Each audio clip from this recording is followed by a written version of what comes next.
ఒక స్త్రీకి 3 చాలా అవసరం. యెహోవా యందు భయభక్తులు కలిగి ఉండుటే జ్ఞానమునకు మూలమన్నాడు. ఒక స్త్రీ జ్ఞానవంతురాలు అవ్వడం అంటే నీకు డిగ్రీలు ఉండడం కాదు, భక్తి ఉండాలి, ప్రార్థన. భక్తిలో ప్రార్థన నీ కుటుంబాన్ని కట్టుకుంటావు, భక్తిలోనే వాక్యం వింటావు, జ్ఞానం అక్కడ వస్తుంది. జ్ఞానము వలన ఇల్లు కట్టబడుతుందని ఇప్పుడు బుజ్జకు గుర్తు చేసింది.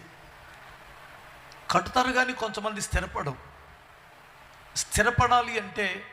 స్థిరపడాలి అంటే వివేకం ఉండాలి. ఎక్కడ మాట్లాడాలో అక్కడ మాట్లాడాలి, ఎక్కడ మౌనంగా ఉండాలో అక్కడ మౌనంగా ఉండాలి. ఓర్పు ఎంతో అవసరం, వివేకంతో ప్రవర్తించడం ఎంతో అవసరం. నువ్వు ఆఫీస్కి వెళ్ళినప్పుడు, పనికి వెళ్ళినప్పుడు, పరాయి పురుషులతో దగ్గర పని చేయాల్సి వచ్చినప్పుడు వివేకం లేకపోతే చాలా డేంజర్.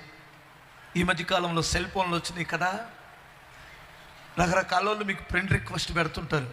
ముక్కు మొహం తెలియని వాళ్ళు, ఎవరితో ఫ్రెండ్షిప్ చేయాలి, ఎవరితో చేయకూడదు, ఈ షాటింగ్లు ఏంటి, ఈ ఫోన్లు ఏంటి, అర్థమవుతుందా? వివేకం లేక చాలా కుటుంబాలు నాశనం అయిపోయినాయి. ఒక స్త్రీ అనేటువంటి తల్లి నిజంగా చెప్పాలంటే ఒక ఉన్నతమైన స్థానంలో, నేను తర్వాత చెబుతానండి.